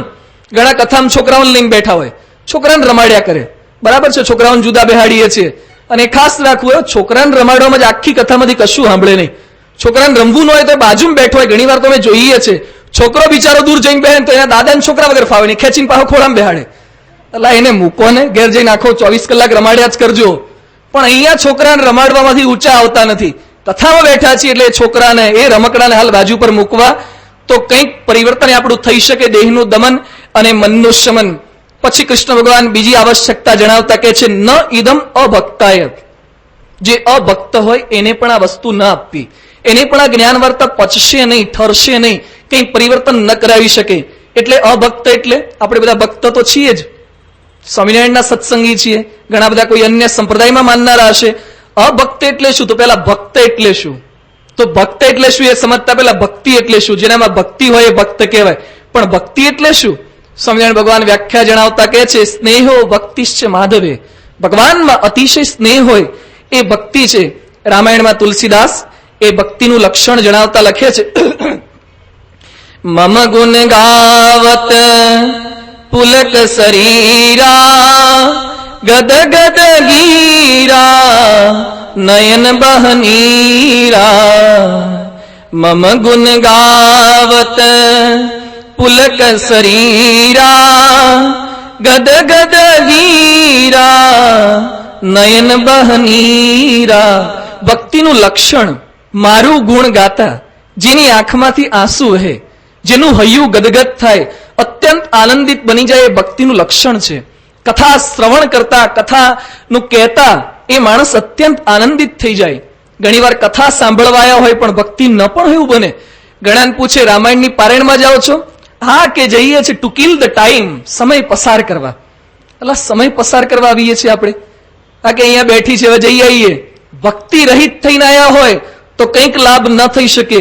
ઘણા ભક્તિ વગર જો આવા નિશ્ચય સાથે જ આવ્યા હોય. એકવાર એક ગામડે સંતો પારાયણ માટે ગયા હતા, છોકરાઓ પણ જીદ કરે કે અમે પણ આ સંતોની કથા સાંભળવા જઈએ. એના દાદા પેલા બાબા હતા, ન જવા દે, ઘણો આગ્રહ કરે, છોકરાઓને ના જ પાડે. છોકરા કહેતો તો તમે જાઓ છો ને? એ કે અમાર તો જવાય. તો કે તમે કેમ જાઓ છો? એ કે આ સાધુઓની વાતો ભારે છે, હૈયા સોસરવી ઉતરી જશે, તમારું કોમળ હૈયું કહેવાય, અને અંદર ઘૂસી જાય તો તમે ત્યાગી થઈ જાઓ અથવા બહુ ભક્ત થઈ જાઓ. તો કે દાદા તમે તો કેટલાય મહિનાઓથી સાંભળો છો. એ કે અમે તો હૈયા વજ્રના કરીને બેહીએ છીએ. 1 મહિનો સુધી ભલે ને ગમે તેવી તૈયારી કરીને આવ્યા પણ ઉતારીએ તો ને, આવું નથી કર્યું ને. બુલેટ પ્રૂફ જાકેટ પહેરીને બેસતા હશે તો પછી મારું બધું રિબાઉન્સ થશે. પણ એમ નહીં, કંઈક ભક્તિ સાથે, કંઈક બંધ કરીને નહીં, ગ્રંથિઓ બંધ કરીને ના હો, ગ્રંથિ ખોલી નાખીએ, તટસ્થ બનીને બેસીએ. આજે વિજ્ઞાન છે ને ઉપગ્રહ છોડી શકશે, પૂર્વગ્રહ નહીં છોડી શકે. એ પૂર્વગ્રહ કથા છોડાવશે. પૂર્વગ્રહ છોડવા બહુ ભારે છે. તો આપણે કંઈક આવા પૂર્વગ્રહ છોડવા છે, આપણી મનની માનીનતાઓનો ત્યાગ કરવો છે. એવા કંઈક આશયથી બેસીએ તો અંદરની ગ્રંથિ ગળી શકે. સંતો વાત કરે છે કે રામનગરના એક નવાબ થઈ ગયા. એ નવાબને છેલ્લા કેટલાય સમયથી ગળામાં કંઈક ગાંઠ થઈ હતી, અને કોઈ રીતે ગાંઠ એની તૂટે નહીં, ગળે નહીં. ઘણા બધા વૈદો હકીમોને બધાને બતાવ્યું પણ કોઈ ઉપાય એનો સૂઝતો નહોતો. પછી ત્યાર પછી એક લીલાધર વૈદ એને પ્રાપ્ત થયા. બહુ બુદ્ધિશાળી હતા, કુશળ હતા. વૈદ એની પાસે આવ્યા. વૈદે કીધું તમારો રોગ મટાવી દઉં. રાજા કહે છે છેલ્લા કેટલાય મહિનાઓથી, વર્ષોથી કોઈ મટાડી શક્યું નથી, તમે કઈ રીતે મટાડશો? એણે સેવકો પાસે લીંબુ મંગાયા, 1 કિલો બરાબરના સારામાં સારા મોટા લીંબુ મંગાયા. રાજાને સામે બેસાડ્યા. રાજા કે શરબત પીવડાવવાનું છે? કે કંઈ પીવાનું નથી. તો કે કરવાનું શું? કે સામે ખાલી આસન ઉપર બેસો. પછી પેલા એ સામે પાટલા ઉપર લીંબુ કાપવાની શરૂઆત કરીને મોટા બરાબરના લીંબુ હતા. એક એક લીંબુ કાપતા જાય, રાજા સામે જોતા જાય. અને લીંબુ કપાય ને એની સુગંધ હોય છે, એમાંથી રસ ઝરતો હોય છે. તો જેમ જેમ રાજાની નજર સામે એક લીંબુ કપાયું, બીજું લીંબુ કપાયું, અને રાજાના મોઢામાં રસ ઝરવા લાગ્યો. નહીં, પ્રેમવતી આગળથી પસાર થઈને રસ ઝરે. હજુ અંદર તો ગયા પણ ના હોઈએ. અમુક વાનગી આગળથી પસાર થઈએ ત્યાં રસ ઝરવા આપણને લાગે છે. એ વાનગીનો પ્રભાવ છે, વસ્તુનો પ્રભાવ છે. એમ પેલા લીંબુ કપાતા ગયા, કાગદી લીંબુ કપાતા ગયા, રસ ઝરવા લાગ્યો. હજુ કિલો લીંબુ કપાઈ ગયા અને તે રાજાની ગાંઠ ગળી ગઈ. પેલા એ પૂછ્યું, આશ્ચર્ય થયું, તમે મને કોઈ દવા આપી નથી, કંઈ ખવડાવ્યું નથી, પીવડાવ્યું નથી, મારી ગાંઠ કેમ નહીં ગળી ગઈ? લીલાધર વૈદ કે છે તમને ગળામાં કફની ગાંઠ બંધાઈ ગઈ હતી, કફ જામી ગયો હતો, એ કોઈ ઉપાય ટળ્યો નતો. જ્યાં સુધી તમારા મોઢામાં લાળ બરાબર તીવ્રતા વાળી પેદા ન થાય ત્યાં સુધી ગાંઠ ગળે નહીં. મેં કાંઈ કર્યું નથી, લીંબુ કાપ્યા તમારી નજર સમક્ષ, અને પછી જેમ જેમ રસ ઝરતો ગયો, તમારા મોઢામાં રસ ઝરવો જોઈએ તો અંદરની ગ્રંથિ ગાળી શકે. એમ મહિના સુધી હું તો બોલ્યા કરીશ, પણ રસ ઝરશે તો ગ્રંથિ ગળશે, બાકી રસ નહીં ઝરે તો ગ્રંથિ નહીં ગળે. મારી ફરજ હું અદા કરી દઈશ, તુલસીદાસ એની ફરજ અદા કરશે. કંઈક પ્રયત્ન અહીંયાથી થશે, પણ આપણામાં રસ એ પ્રકારનો ઝરવો જોઈએ. આપણને જેવો વર્લ્ડ કપની વન ડે મેચમાં રસ ઝરે છે, બહુ રસ ઝરે. હા, એમાં ભારત પાકિસ્તાનની મેચ હોય તો નાસ્તો ને જમવાનું બધું ત્યાં જ, પેશાબ દબાઈને 2-2 કલાક બેહી રહે, ઉભો ન થાય. એ કે છેલ્લી આમ સચિનનો દાવ છે, ઉભો ના થાય. બોલો કેવો રસ આપણને જરે છે. જમવાનું શું ખાય છે, એમાં મીઠું ઓછું છે કે કઈ આગુ પાછું, કઈ ચિંતા નહીં. રસ આવી જાય છે, મેચમાં રસ આવે છે, સારા ફિલ્મમાં રસ આવે છે. 3 કલાક ઇન્ટરવલ પડે ને તોય ના જાય. એક ઇન્ટરવલમાં કંઈક આવી જાય તો, વહેલો પૂરો થઈ જાય તો, એમાં આપણને રસ જરે છે. 3 કલાકની ફિલ્મ પછી ઉભા થઈને જવાનું હોય, ધ એન્ડ મોટા અક્ષરે આવી જાય તો એ ઉભો ન થાય. પેલો બત્તી મારે કે બસ ટાઈમ પૂરો થયો, બીજાનો વારો આવવા દો, ત્યારે તો ઉભા થાય. ઉભા થઈને જતા હોય તો આ બાજુ એક્ઝિટ બાજુ એના પગ હોય, મોઢું તો પડદા સામે જ હોય. એ કે કંઈક છેલ્લે જોવાઈ જાય તો કંઈક રસ, કેટલો રસ એ ફિલ્મના પડદા ઉપર આપણને છે તો એમાંથી રસ જરે છે. એમાં કથા વાર્તાની અંદર કંઈક એવી રસની જાગૃતિ થાય તો અંદરની ગ્રંથિ ગળી શકે. એટલે કૃષ્ણ ભગવાન કે છે એવી ભક્તિ સાથે, એવા કંઈક આકર્ષણ સાથે જો કથા સાંભળીએ તો જ્ઞાન ઠરે. ત્રીજી આવશ્યકતા જણાવતા કે છે ન ઇદમ અશુશ્રુષવે. આ થોડુંક વિશિષ્ટ છે. એ કે છે જે સાંભળવા ન ઈચ્છતા હોય એને ના આપવું. હવે જે અહીંયા આયા છે તો સાંભળવા ઈચ્છતા જ હોય ને, પણ ના, એવું નથી. આઈને બેઠા છે બધા સાંભળવા ઈચ્છતા, એવું પણ નથી. કથા સાંભળવા ઘણી જુદી રીતે આવી શકાય છે. બધા ફીટ પોતપોતાની રીતે સેટ કરી લેજો કઈ રીતે આપણે આવીએ છીએ. ઘણાને આગ્રહ કર્યો હોય, આ મનુભાઈ આગ્રહ કરતા હોય, સંતો આગ્રહ કરતા હોય, યજમાન બનાવવાનો આગ્રહ કરતા હોય, એ કે આવો ને આવો, એટલે સહેજે કોઈકના આગ્રહને વશ થઈને પણ અવાય. સંબંધ સાચવવા માટે આવવું પડે. ઘરેથી બહુ બોલ કરતા એટલે કંટાળીને પણ ઘણા આવતા હોય છે. 1 કલાક તો નિરાત કે ઘરવાળા માથું ના ખાય, એટલે કંઈક આવા આશયથી આવતા હોય. ઘણાને ઘરે લેણિયાત બહુ આવતા હોય, લેવા માટે ઉઘરાણી કરવા હાડા હાથથી આવી જ ગયા હોય, એટલે 1 કલાક તો કે સભામાં તો કોઈ ઉઘરાણી વાળા આવે નહીં, 1 કલાક એ નિરાત રહે. આવી કંઈક ના કંઈક જુદા આશયથી બચવા માટે, ખાલી જ્ઞાન પ્રાપ્તિ માટે ઘણાને શોખ હોય છે. તું લિસન, બસ કે રામાયણની પારાયણ થાય છે, સાંભળી આવીએ શું બોલે છે, વક્તામાં કેટલું જ્ઞાન છે ચેક કરી આવીએ. વાંધો નહીં, આવો ચેક કરવા આવો, પણ શું બોલે છે. સ્વામિનારાયણના સાધુ થઈને રામાયણની કેવી વાતો કરે છે, કંઈક માપવા માટે આવતા હોય, એ માટે પણ આવો, વાંધો નહીં પણ આવો ખરા. આવા કંઈક આશયથી આપણે કથા શ્રવણ કરવા માટે આવતા હોય છે, ઇન્ફોર્મેશન ભેગી કરવા માટે.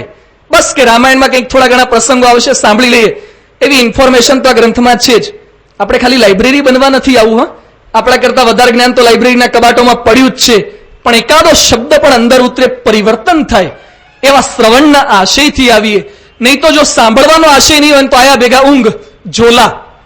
આ કથા એવી છે ને, બીજે ક્યાંય ઊંઘ ન આવે. થિયેટરમાં આંખો પોળી કરીને જોતો હોય અને કથામાં બેસે ને ત્યાં જ ઝોલા આવવાની શરૂઆત થાય. એમાં સહેજ નિંદ્રા. કોણ જાણે ગુલાબની પથારી ભગવાને કથાને એવી બનાવી છે અને અહીંયા બધો થાક ઉતરી જાય છે. એકવાર એક રામાયણની આવી પારાયણ ચાલતી હશે અને એક દાદા ગામના કથા સાંભળવા આવે, અને ગામડાની અંદર કથા થતી હોય ને મોટે ભાગે લોકો થાંભલા હોધે, પેલા પરમાર મંડપ વાળાના હોય ને, અને એમાં ક્યાંક ને ક્યાંક વચ્ચે 15x30 કે ગાળા હોય, 15x20 કોક ને કોક થાંભલો બાબાઓએ બાળી લીધો. આ બાજુ સારું છે, બોર્ડર પર છે એટલે બહુ ઓછા મળે છે લાભ, પણ તો ક્યાંક ને ક્યાંક મળતો હોય તો લાભ લેવા માટે તૈયાર થઈએ જ.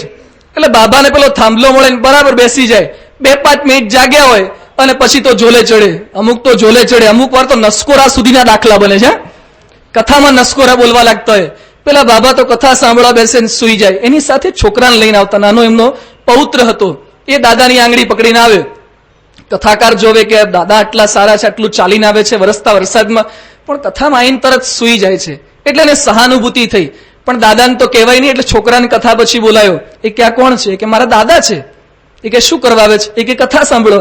પણ કે સાંભળતા તો છે નહીં, એ તો સુઈ જાય છે. તો એક કામ કર કે હું તને રૂપિયો આપું છું, રોજ તને 1 રૂપિયો આપીશ, તારે છે ને દાદાની બાજુમાં બેહવાનું અને હુવા જાય ને ત્યાં સહેજ ગોદો મારવાનો અને એને જગાડી દેવાના. પેલો છોકરો તો રાજી થઈ ગયો, 1 રૂપિયો મળતો હોય તો. અને પછી તો બીજા દિવસે આયા, પેલા રૂપિયો આપી દીધો. બીજા દિવસે આયા, દાદા સુવા જાય બરાબર ગોદો મારે દાદાને જગાડે, દાદા થોડીક વાર સાંભળે, લાજે શરમે કરીને પાછી ઊંઘ આવે એટલે ફરીથી પેલો ગોદો મારે. આખો દિવસ કથા સંભળાવી બરાબર, કથાકાર રાજી થઈ ગયા.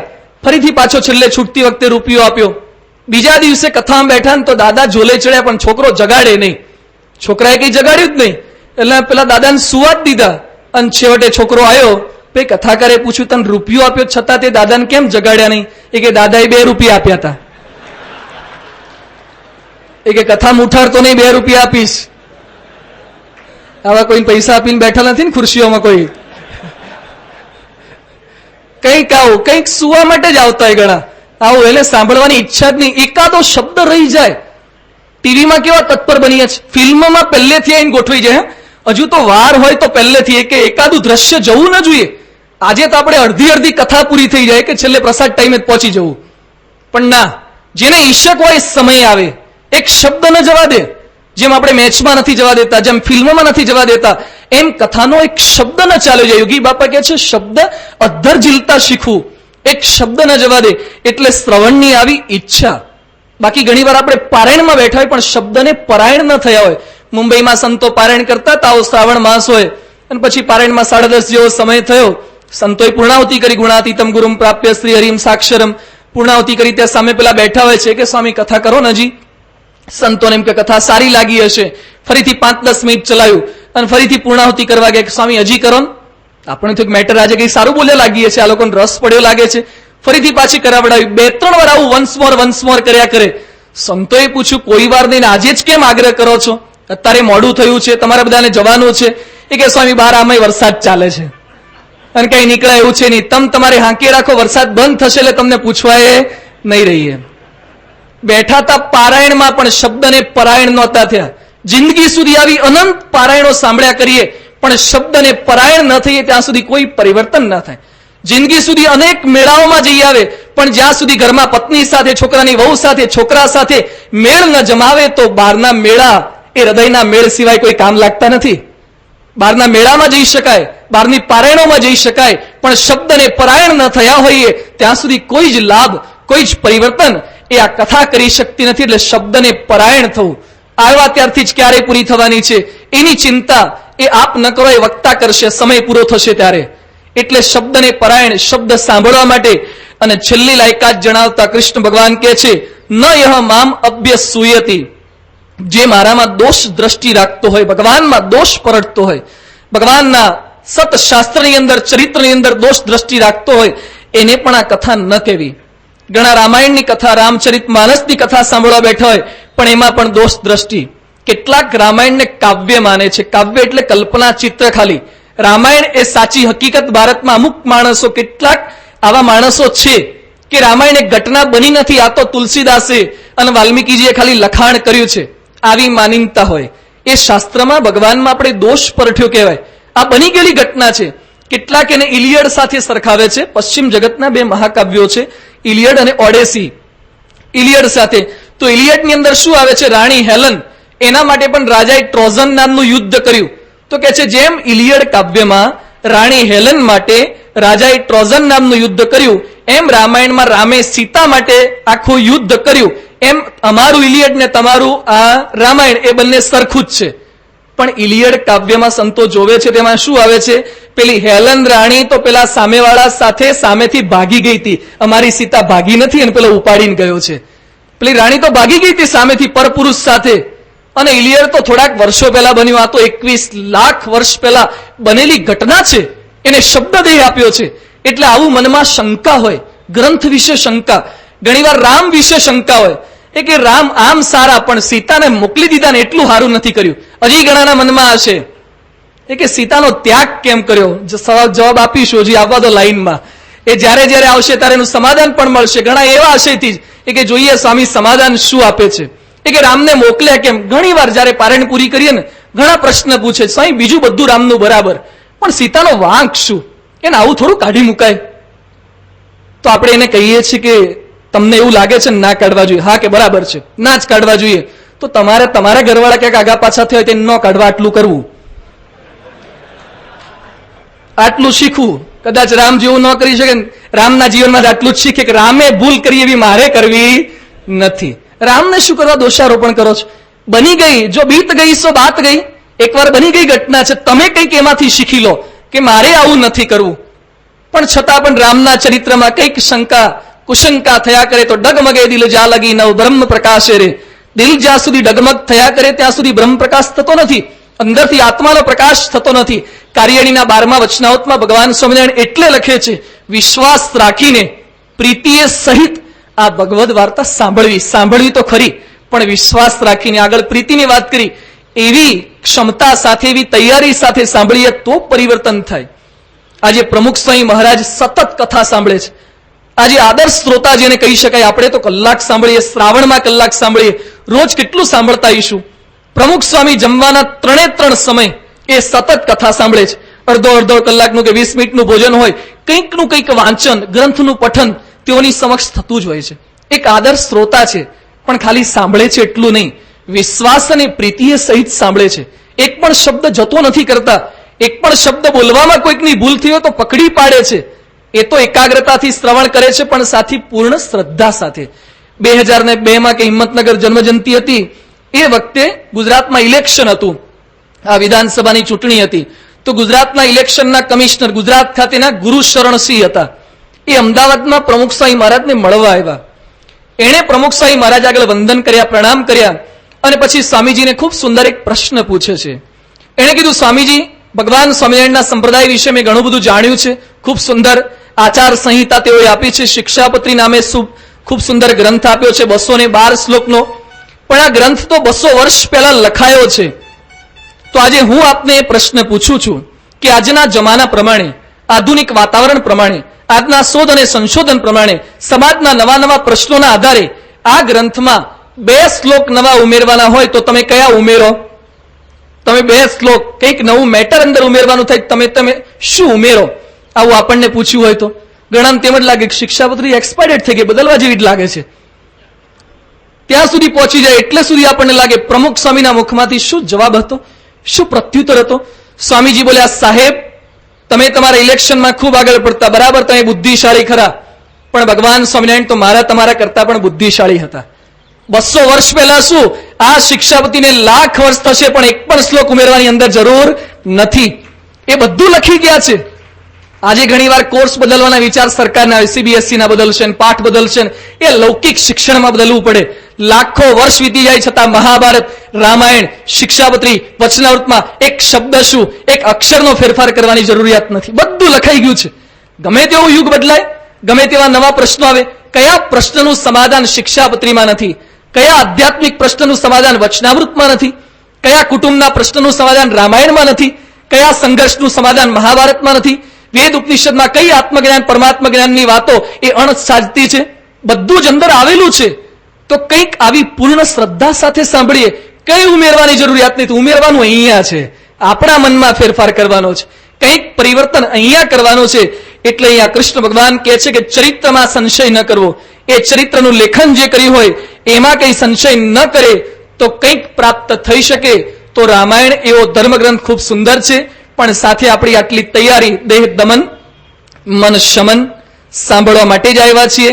એની પ્રીતિ સાથે, કંઈક રસ જરે, શ્રદ્ધા સાથે, વિશ્વાસ સાથે આપણે સાંભળીએ તો ચોક્કસ રામચરિતમાનસ એ આપણી દિશા અને દશા બંને બદલનારો ગ્રંથ છે. દિશા પણ બદલી આપશે અને દશા પણ બદલી આપશે. દશા બેહાડી આપશે નહીં, દશા બદલી આપશે. દશા બદલવી એટલે આ કથાના શ્રવણ પછી 1 મહિના પછી રોડપતિમાંથી કરોડપતિ થવાની ગેરંટી રામાયણ નથી આપતો. અથવા તો તમને કંઈક પુત્ર ન હોય ને પુત્ર પ્રાપ્તિની ગેરંટી આ રામાયણ ગ્રંથ નહીં આપે. પણ આપણું અંતરથી પરિવર્તન જે વ્યક્તિ સાથે નહીં બનતું હોય એની સાથે બનતું કરાવી આપશે રામાયણ. એમાં એ લક્ષણો છે, જો એને અનુસરીએ તો. જેની સાથે અભાવ હોય, પૂર્વગ્રહ હોય, ગ્રંથિ જામી ગઈ હોય, પણ એ આપણને પ્રિય લાગવા લાગે, જો રામાયણના આદેશ પ્રમાણે આપણે જીવન બનાવીએ તો એવો રામચરિત માનસ છે, એવો આપણો ઇતિહાસ છે. એટલે જ કવિ શ્રી ઉમાશંકર જોશી પોતે લખે છે, જે પ્રજા તેની વિભૂતિઓનું ઉચિત સમયે સન્માન અને સ્મરણ નથી કરતી તે પ્રજા મહાન માણસો પ્રાપ્ત કરવાની શક્તિ ગુમાવી બેસે છે. ઉચિત સમયે આપણી જે ઉન્નત વિભૂતિઓ થઈ છે એનું સ્મરણ કરવું જોઈએ, એનું સન્માન કરવું જોઈએ. તો રામનું સ્મરણ કરવાનો ગ્રંથ એટલે રામચરિત માનસ. ભારત વર્ષની ઉત્તમ વિભૂતિ મર્યાદા પુરુષોત્તમ શ્રી રામચંદ્રનું સ્મરણ કરાવનાર એના પ્રત્યે સન્માન જગાવનાર ગ્રંથ એટલે રામચરિત માનસ. રામાયણ એટલે શું? રામાયણ ધર્મગ્રંથ રામચરિત માનસની પારાયણ છે તો રામાયણ શબ્દ કઈ રીતે બનેલો છે? સંસ્કૃતમાં એના ટુકડાની વ્યુત્પત્તિ આ રીતે થાય છે, રામસ્ય અયનમ ઇતિ રામાયણમ. રામસ્ય રામનું, અયનમ જવું તે, રામનું જવું એટલે રામાયણ. રામાયણ બીજું કંઈ જ નહીં પણ રામનું વનમાં જવું તે. પણ એ વનમાં જવું કેટલું સાકાર છે ધીમે ધીમે એને સમજવાનો આપણે પ્રયત્ન કરીશું. એ રામનો ગતિપથ છે, રામનો રસ્તો છે, રામની કેડી છે, રામનો રાજમાર્ગ છે. ગીતામાં શ્રી કૃષ્ણ ભગવાન કહે છે, મમ વર્તમાનું વર્તનતે મનુષ્યાઃ પાર્થ સર્વશઃ. મારા માર્ગે જે માણસો ચાલશે એ માણસો સુખી થશે. એ ભગવાનનો માર્ગ છે. આજે આપણે ફિલ્મ એક્ટરના માર્ગે ચાલવા માટે થોડોક પ્રયત્ન કરીએ છીએ, કોઈક નેતાના માર્ગે, કંઈક ઉદ્યોગપતિના માર્ગે ચાલવાનો પ્રયત્ન કરીએ છીએ, પણ એ સાચો માર્ગ નથી. ભગવાન અને સંતનો માર્ગ એ સાચો છે. એ માર્ગે ચાલવાની પ્રેરણા એ આપણને જે આપે એ રામાયણ છે. જેમ કિશોરલાલ મશરૂવાલા, બીજા બધા સરદાર પટેલ, નહેરુ, એ બધા કોના માર્ગે ચાલ્યા? ગાંધીના માર્ગે. દરેકે પોતાની મહત્વાકાંક્ષા છોડી દીધું અને ગાંધીના માર્ગે ચાલ્યા. આજે પણ આપણને સ્મૃતિ થાય એના માટે અમદાવાદમાં ઇન્કમટેક્સ આગળ ગાંધીજીનું બાવલું ત્યાં પધરાયું છે. રોડનું નામ પણ શું આપ્યું છે? ગાંધી રોડ ને ગાંધી પુલ ને આ બધું. પેલા ગાંધીના માર્ગે તો ચલાયું નથી એટલે આ રોડ પર ચાલીને સંતોષ માની લેવાનું કે આપણે ગાંધીના રોડ પર જઈ આવ્યા. એમ ગાંધીના રોડ પર તો ચાલી શકાય, ગાંધીના બ્રિજ ઉપર તો ચાલી શકાય, પણ ગાંધીનો પેલો માર્ગ જે ચાલવો, જે હિંસાનો માર્ગ, જે સહન શક્તિનો માર્ગ, એ ખૂબ કઠિન છે.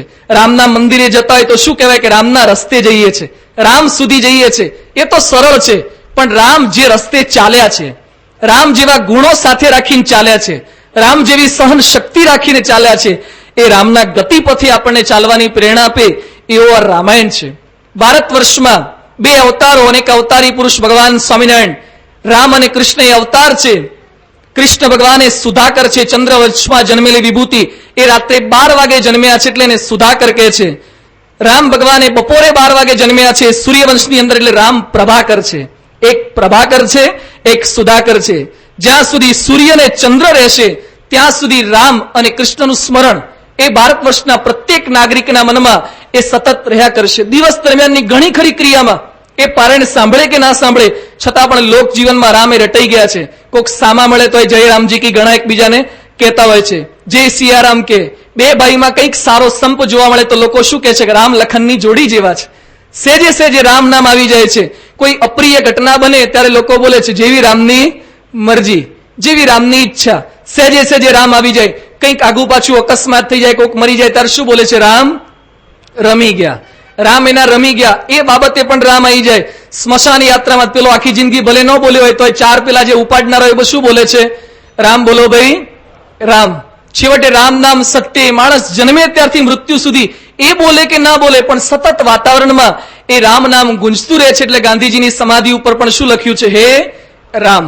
સતત એ રામનું સ્મરણ રટણ એ આવા શબ્દો દ્વારા, લેખકો કવિઓના પદો દ્વારા, મીરાબાઈ, કબીર છે, તુલસીદાસ છે, મીરા છે, ધનો ભગત, ધીરો ભગત, જુદા જુદા લેખકોએ આ બધી જુદી જુદી વાતો કરેલી છે. અને આ રામાયણ ધર્મગ્રંથ કેવો છે, આ રામ શબ્દ કેવું છે? અત્યારે ભારતની અંદર તો રામ ખાલી રાજકારણના વિષય જેવા અત્યારે બનવા લાગ્યા છે. કંઈક સત્તા પર આવું એટલે રામનું મોહરું આગળ ધરી દેવાનું જે તે પક્ષે. હમ રામ મંદિર બના દેંગે. પછી વર્ષો પછી બનાવે કે ન બનાવે, રામનો ઉપયોગ દિલ્હીની સત્તા ઉપર, દિલ્હીના સિંહાસન ઉપર બેસવા માટે નથી, રામનો ઉપયોગ જીવનમાં પરિવર્તન માટે કરવાનો છે. એ રામના શબ્દમાં તાકાત છે. પણ ખાલી રાજકારણ તરીકે ઉપયોગ થવા લાગ્યો છે. પણ અત્યારે પ્રદેશના અમુક દેશોની અંદર રામ ઉપર કેવું સંશોધન કરે છે. હોલેન્ડની અંદર રાજકારણનો વિષય નહીં પરંતુ મહર્ષિ વૈદિક વિશ્વવિદ્યાલય હોલેન્ડમાં છે. તે લોકોએ સંશોધન કર્યું છે રામ નામનું. આખા ભારતમાં, સમગ્ર વિશ્વમાં રામ નામથી શરૂ થતા જેટલા શહેર ગામ હોય એનો આખો નકશો એ લોકો જુદો બનાવે છે. ભારતમાં સમગ્ર વિશ્વમાં રામ નામથી, આમાં પણ ઘણા ગામ રામ નામથી શરૂ થનારા હોય, રામનગર હોય, રામપુર હોય, એમ આખા વિશ્વમાં જેટલા રામ નામથી શરૂ થતા ગામ હોય, શહેર હોય, એનો નકશો આખો જુદો બનાવે છે. જેટલી રામની કથાઓ જુદા જુદા દેશમાં કહેવાતી હોય એનો નકશો આખો જુદો બનાવે છે. એક હોલેન્ડ દેશના માણસો જેને રામ સાથે કોઈ લેવા દેવા નહીં, છતાં પણ એ લોકો રામ ઉપર આવા શોધ અને સંશોધન કરે છે. કારણ કે કંઈક મહિમા સમજાયો છે. આ ગ્રંથનો, કેવા ગ્રંથની આપણે વાત સાંભળવાના છીએ, કેવા નામનો મહિમા આપણે જાણવાના છીએ. મહાત્મા ગાંધીજી પોતે કહે છે, કેટલાક અભિપ્રાયો આજે આપણે જોઈશું. મોટા મોટા માણસો જે રામ નામથી આ રામાયણના ગ્રંથથી આકર્ષિત થયા છે. ગાંધીજી પોતે કહેતા કે રામાયણને તો હું સર્વોપરી ગ્રંથ માનું છું. રામાયણની ભાષા ને એનું સંગીત મને વશ કરે છે. જેલની અંદર ગાંધીજીને પૂર્યા. પૂનાની અંદર ત્યાં એને બાગાખાન મહેલની અંદર પૂરવામાં આવ્યા હતા કસ્તુરબાને, ગાંધીજીને મહાદેવભાઈ દેસાઈને. એ વખતે કસ્તુરબા રોજ બપોરે રામાયણનો પાઠ કરતા, તુલસી રામાયણનો. રાષ્ટ્રપિતા અને રાષ્ટ્ર માતા જેને કહી શકાય એવા કસ્તુરબા રોજ રામચરિત માનસનો પાઠ કરતા અને સાંજે જેલની અંદર જે બીજા બધા આવા દેશ સૈનિકો હોય એ બધા રામાયણ કસ્તુરબા સમજાવતા હતા. આવો ઉન્નત ધર્મગ્રંથ છે. ગાંધીજીને પણ જે પ્રેરણા આપી શકે. સ્વામી વિવેકાનંદ પોતે કહે છે રામાયણનો જગતમાં જોટો જડે તેમ નથી. વિનોબા ભાવે પોતે કહે છે तुलसीदास ने हिंदुस्तान के लिए क्या नहीं किया हम शब्दों में नहीं कह सकते. તુલસીદાસે રામચરિત માનસ ગ્રંથ આપીને કેટલું મોટું કાર્ય કર્યું છે. રવિન્દ્રનાથ ટાગોર પોતે કહે છે કે રામાયણ એ ગૃહસ્થ જીવનનું મહાકાવ્ય છે. આપ બધા ગૃહસ્થ અહીંયા બેઠા છો, આપણા જીવન પર કોઈ કાવ્ય લખે નહીં. લખવા જેવું હોય આપણા જીવનનું કાવ્ય કોઈ લખે અને લખવા જેવું હોય તો અંદર કેવા ઝઘડા કેવા પ્રશ્નો કેવું બધું આવે.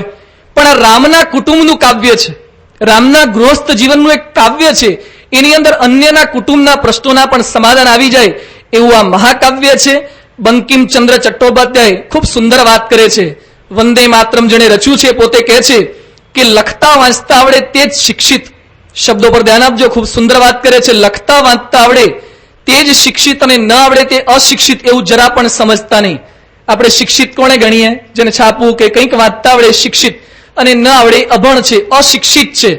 પછી આગળ વાત કરે છે પાઠશાળાઓ અને નિશાળોમાં ભણ્યા વગર પણ જ્ઞાનની વૃદ્ધિ થઈ શકે છે. કથા અને કીર્તન એ પૂર્વકાળે જ્ઞાન પ્રાપ્તિનો મુખ્ય ઉપાય હતો. પોતાનું નામ પણ લખી ન જાણનાર પ્રાતસ્મરણીય ભગવાન રામકૃષ્ણ પરમહંસ અને શિવાજી જેવા, શિવાજીને પોતાનું નામ લખતા નહોતું આવડતું. રામકૃષ્ણ પરમહંસ જેણે સ્વામી વિવેકાનંદને મહાત કર્યા, પોતાના ચરણોમાં ઝુકાયા. વિવેકાનંદ કેટલા બુદ્ધિશાળી માણસ. એનું ઇંગ્લિશ આજે પણ તમે ઇંગ્લિશની શિકાગોની અંદર એને જે પ્રવચન કર્યું છે વિવેકાનંદનું, એના શબ્દો અંગ્રેજો સિસ્ટર્સ એન્ડ બ્રધર્સથી તો મોહિત થયા હતા. વિવેકાનંદનું અંગ્રેજી એ વખતે પણ એટલું સુંદર હતું. આવો બુદ્ધિશાળી માણસ એક અભણના ચરણોમાં કેમ ઝૂકી ગયો? રામકૃષ્ણ પરમહંસ કંઈ જ ભણેલા નહોતા, છતાં પણ જ્ઞાન એની પાસે હતું. એ જ્ઞાન ક્યાંથી આવ્યું? અસામાન્ય જ્ઞાન, ચારિત્ર અને શારીરિક બળ એક સર્વે ક્યાંથી આવ્યું? આર્ય સંસ્કૃતિના એ સમયમાં અક્ષર જ્ઞાનની બહારના ઉત્તમ સાધનો એટલે ધર્મગ્રંથોનો એક પ્રતાપ હતો. ઘેર ઘેર પેલા રાત્રે કથાઓ થતી, ઘર સભાઓ થતી, ગામડે બધા ભેગા બેસે, રામાયણ વંચાય, મહાભારતનો પાઠ થાય. આ થતું એટલે જે ન ભણ્યા હોય એની અંદર પણ સહેજે સહેજે આ સંસ્કાર આવી જતા. એટલે અભણને પણ ઉચ્ચ પ્રકારનું જ્ઞાન આપી શકે એવા ભારત વર્ષનો આ રામચરિત માનસ ગ્રંથ છે. એટલે જ એક કવિએ લખ્યું છે રામાયણ અને ગીતા મારી અંતર આંખો. રામાયણ અને ગીતા મારી અંતર આંખો, હરિએ દીધી છે મને ઉડવાની પાંખો. હરિએ દીધી છે મને ઉડવાની પાંખો. એ મારી અંતર આંખો છે. એક માસ સુધી આપણે જોવાના છીએ. કાલે મેં વાત કરી હતી 23 કલાક આપણે બહારનું સાંભળીએ છીએ, 1 કલાક અહીંનું સાંભળવાનું છે. આજે બીજી વાત કરું છું, 23 કલાક આપણે બહારનું જોઈએ છીએ, આજે અંદરનું 1 કલાક, 1 મહિના સુધી અંદર જુઓ. અંદર જુઓ એટલે અત્યારે તો બધા મારી સન્મુખ જોઈને બેઠા છો. આંખો આ તરફ છે પણ કંઈક અંતર ખોજ. 1 માસ પર્યંત આપણે અંદર જોતા શીખીએ. ખૂબ કઠિન છે. બહાર જોવું સરળ છે, આંખ ખોલી નથી, બહારનું દેખાયું નથી. અંદર આંખ બંધ કર્યા પછી જોવું બહુ કઠિન છે. આંખ બંધ કર્યા પછી અંદર અંધારા જ દેખાય, ચકરડા કુંડાળા જ દેખાય છે, બીજું કંઈ દેખાતું જ નથી. પણ અંતર ખોજ. હું શું છું? હું શા માટે પૃથ્વી પર જન્મ્યો છું? મારું લક્ષ્ય શું છે? મકસદ શું છે? એ અંતર ખોજ 1 માસ પર્યંત એ રામાયણ આપણને કરાવી શકશે. તો એ રામાયણની વાતો, એ રામાયણ ગ્રંથ કોણે લખ્યો છે? તો આ પારાયણ દરમિયાન આપણે રામચરિત માનસ એટલે કે તુલસીદાસે જે ધર્મગ્રંથ લખ્યો છે એની પારાયણનો લાભ પ્રાપ્ત કરવાના છીએ. પરંતુ રામાયણના મૂળ લેખક જેણે રામાયણ લખ્યું છે મહર્ષિ વાલ્મીકી, જેને રામની સન્નિધિની અંદર આજથી 21 લાખ વર્ષ પહેલા જે રામાયણ લખ્યું, તો એ વાલ્મીકી કોણ હતા? એ વાલ્મીકી વાલિયામાંથી વાલ્મીકી કઈ રીતે થયા? કયો ગ્રંથ આપ્યો છે? એ વાલ્મીકીની વાતો, એ વાલ્મીકી રામાયણના કેટલાક રહસ્યો, અને ત્યાર પછી તુલસીદાસની વાતો. ઘણાના મનમાં થતું હશે કે રામની કથા ક્યારે શરૂ થશે, પણ થશે. એના પહેલાની આ પૂર્વ ભૂમિકા છે, એ ગ્રંથનો મહિમા, એ ગ્રંથના લેખકનો મહિમા, એ જો યથાર્થ સમજાઈશું તો રામનું ચરિત્ર એ વિશેષ સરળતાથી, સુગમતાથી આપણે સમજી શકીશું. તો આગળના ક્રમની અંદર એ વાલ્મીકીનું જીવન, ત્યાર પછી તુલસીદાસનું જીવન, અને ત્યારબાદ આપણે રામચરિતમાનસ એ ધર્મગ્રંથમાં પ્રવેશ કરીશું અને ઉડવાની પાંખો, કંઈક ઉર્ધ્વગતિની પાંખો, કંઈક અંતરખોજ આપણે ધર્મગ્રંથ દ્વારા કરી શકીએ. એ જ ભગવાન સ્વામિનારાયણ અને ગુરુહરિ પ્રમુખ સ્વામીના ચરણોમાં પ્રાર્થના. શ્રી સ્વામિનારાયણ ભગવાનની જય. સ્વામિનારાયણ નારાયણ નારાયણ.